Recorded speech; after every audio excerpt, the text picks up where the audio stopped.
Capricorn, anong dapat mong malaman ngayong May 2, 2025? Sa mga Capricorn, ang reading na to. Ano ang dapat ninyong malaman, guys? Ano ang dapat ninyong malaman about sa inyong sitwasyon? Sa mga Capricorn, May 2, 2025. Ito man ay paalala sa inyo or inyong situation. Okay, Capricorn, I need 4 message dito. Sa mga Capricorn.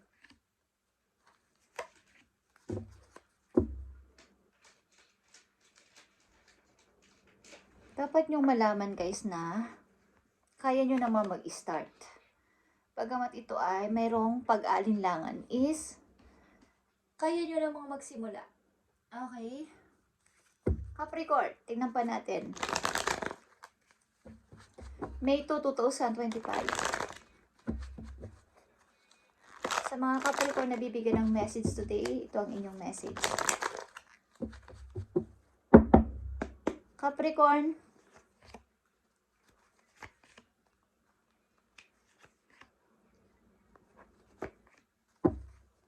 okay. Nakikita nyo ba to, guys? Okay. Ito ay pagtayo. Okay? Pagtayo, pag-forward, pagpapatuloy. The Fool and the Ten of Swords is gulatin ninyo ang mga taong hindi naniniwala sa inyong kakayanan at gulatin ninyo sila na kayo ay makakapag-move on, makakapag-start ng bago after ng mga dumating sa buhay ninyo. Okay? Ang inyong first message ay 4 of Cups. Nakita nyo ba ang pagdududa nyo? Hindi nyo nakikita ang alok ng ibang tao, ang offer ni God, ang nagpapakita ang message sa inyo, maaaring dinadaan sa panaginip or sa inyong intuition. Okay, Capricorn? Sapagkat kayo ay nakatingin lang doon sa tapos na, naka-stuck. Okay, may pagdududa na baka wala nang dumating na bagong tao, bagong opportunity, o bagong pagkakataon, bagong chances. Is hindi nyo nakikita, can't see clear. Tingnan natin to. Okay? Ito yon, guys. The Wheel of Fortune. Kumbaga may nag-o-offer o may mag-o-offer sa inyo, so dapat ninyo itong i-grab. Capricorn, ito ay May 2, 2025 na message sa inyo at mag-i-start ito sa ngayon. Okay, guys? Iikot ulit ang wheel na to para sa inyo. Ang kapalaran. Pupunta ulit kayo sa top. Okay, Capricorn? Huwag kayong mag-alala. At kailangan ninyo nang makita ang tama. Kailangan nyo nang magising kung kayo ay naka-stuck sa isang sitwasyon na hindi na pwede pang ma-solve, hindi na pwede pang ma-fix, hindi na pwede pang mag-grow. Huwag na kayo magduda. Kung may nag-o-offer, may mga opportunity sa paligid. Okay? Andito ang the moon. Okay? Sinusundan kayo ng alaala ng kahapon at maaaring ginugulo o may gugulo sa inyong tao o may gumugulo na sa inyong tao galing sa nakaraan. But kayo ay tahimik at nakikiramdam. 6 of Pentacles in reverse. Ito. Ito ay kawalan ng privacy, respeto sa inyong pananahimik. Okay. Hindi ito patas para sa isang katulad ninyo kung kayo ay nag-iisip na mag-forward. Hindi ito patas na may nanggugulo at may humahadlang sa inyong pagpo-forward o pag-moving ng tuloy-tuloy. Capricorn, nakikita nyo ang Ten of Swords. Okay? Kung paano kayo nalugmok sa kawalan at maaaring may mga taong nagtaksil sa inyo, ito man ay pag-ibig or sa inyong sitwasyon sa buhay, katrabaho, mga kaibigan, at kung sino-sino pa.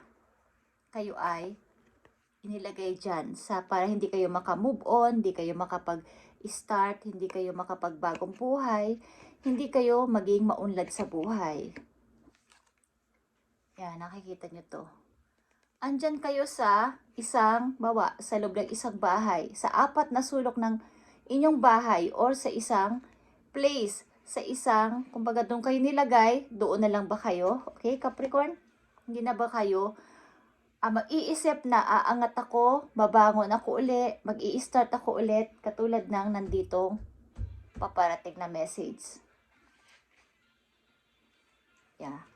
Mga pagtatapos, mga hindi inaasahang pangyayari na bigla na lang, para kayong na-shock, para kayong, kumbaga sa taong natulala, nahang, na bakit nangyari to sa akin? Bakit ganito sobra yung nangyari sa akin? Sobra akong nalubog, sobra akong hindi na ako makagawa ng mga bago, wala na akong maisip na maayos. Okay, Nine of Pentacles. Isa itong independent na person, down to earth, grounded, but ito ay naka-reverse. Ibig sabihin, nawawalan kayo ng pag-asa na, kumbaga, nandito na kayo, kung magiging ganito kayo, nawawalan kayo ng pag-asa umangat sa buhay, sapagkat parang naubusan kayo. Kung may ari-arian kayo, maaring nawala rin ang inyong money, ang inyong ipon, ang lahat-lahat nawala. Okay, Capricorn. Parang napagbagsakan kayo ng langit at lupa sa nangyari ito sa inyo. Okay, Capricorn. Tingnan natin ang mga paparating na message for you. Ang inyong message sa una ay Wheel of Fortune. May mga mag-a-appear sa inyong opportunity na huwag nyo nang palagpasin. Okay, lalakas ito hanggang October. At kung hindi nyo napapansin, May na ngayon. Malapit na namang magkalahating taon. Okay, at matatapos na naman ang 2025. So, kung ilan sa inyong Capricorn na nandito ay pupursige na makaangat sa buhay at makaalis sa inyong kinalalagyan, kinaiistakan is pilitin nyo na ngayong taon na to, guys. Okay? Capricorn, pilitin nyo nang makamove on, pilitin nyo nang makaalis at umunlad ulit. Kung nawalan kayo, is pilitin nyo ibalik ang inyong ipon. Okay? Pilitin ninyo ulit kayong bumangon at kalimutan na mga tao ito na nagpabagsak sa inyo. Okay, Nine of Cups. Be creative sa lahat ng bagay. Ano man ito. Guys, na makapagpapapulfil ng inyong emosyon, makapagpapasaya sa inyo. Doon kayo magiging masaya. Okay? So kung ito ay darating sa buhay ninyo, masasayahan kayo dito, mabubuo ulit ang inyong pangarap. Okay? Dream come true. Capricorn, nandito ang Seven of Swords. Maaring may mga nagsinungaling sa inyo, okay? Maaring may kinalaman dito ang mga social media or mga kasinungalingan sa paligid na maaring nagdulot sa inyo ng takot o phobia. Hindi ko alam kung ilan sa inyo ay may nagbablackmail o something na kayo ay tinatakot sa text, tinatakot sa chat, sa mga group chat, okay? So, iwasan ninyo muna ang makipag sa mga GC. Okay, guys. Maaaring may gustong manggulo sa inyong tao na inyong iniiwasan. At wag na kayo munang masyadong magtiwala sa mga tao sapagkat may mga tao talagang hindi patas ang mga pag-iisip, parang bias. Okay, Capricorn, nandito ang The World. Kailangan mong makita ang ganda ng buhay, maglibot sa ilang mga bansa kung gusto ninyo. Okay? Kailangan mo ditong bumangon at gumawa ng hakbang para ikaw ay ulit na, kumbaga, sinasabi ko dito sa inyo na dalawa na ang 10 of Swords mo dito. Isang hindi nakakapag-decide. At dito sa inyong outcome, pilitin mo na ikaw ay, gulatin mo sila, na ikaw ay makakabangon ulit at makikita ang light. Okay? Pilitin mo mag-restart. To I, the world, 21 is 3 is rebirth. pilitin mo na makita mo ang ganda ng mundo, makita mo ang ganda ulit ng parang may halaga pa, may kinabukasan pa, may pag-asa pa. Okay, ilan sa inyo ay nakatakdating mag-travel kung saan? Capricorn. At nandito ang Two of Cups, guys. Maaring may magbabalik na tao sa buhay ninyo at may kinalaman ito sa nagpaguho ng inyong mundo. Okay? Parang ito kasi yung maaring unang-unang dahilan kung bakit kayo ay naghihintay ang ilan sa inyo at nagda-doubt sa paparating na mga messages at mga opportunity. Para sa mga Capricorn nandito sa message, ibigay mo ang tamang message sa kanila para magkaroon sila ng guide. Ayon dito sa kanila sitwasyon, pakita mo ang tamang message sa mga Capricorn. Thank you. Nandito ang Hippopotamus, guys. At ito ay exploration. If you have become bored with your life, Capricorn, you have the creative power to stir things up and revitalize everything. You can do this by starting new projects, setting new goals, and making spiritual connection. Maring ilan sa inyo ay nagkakaroon na ng kaboringan sa buhay dahil sa mga nangyari sa inyo na parang wala na akong pag-asa, is pilitin mo na, katulad na sinabi ko, na maging creative kayo. Gumawa kayo ng mga bagay na kakaiba at parang pagpapapulfill ng inyong emotion. Okay? Sa mga Capricorn na nandito, maaaring kayo ay nasa age na 40 pataas at parang nawawalan na ng pag-asa na makakaahon pa dito o magkakaroon pa ng mga chances. Is meron, Capricorn. Okay? Merong pag-asa pa sa buhay, ano man ang inyong edad. Wala yan sa edad. Ipakita ninyo ang inyong pagiging creative para makapag-create kayo ng mga new projects, mga bagong gagawin sa buhay. At, kumbaga, new goals and making spiritual connection din. Okay. Tingnan natin ang message sa inyo, guys. Galing ito sa verse ng Bible at mga inspirational na words at songs. Okay, guys. Tingnan natin ang message sa inyo. Capricorn, ayon dito sa inyong nararanasan.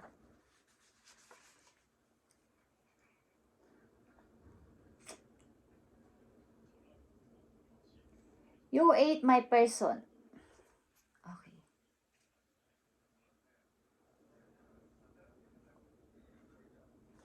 You are my person.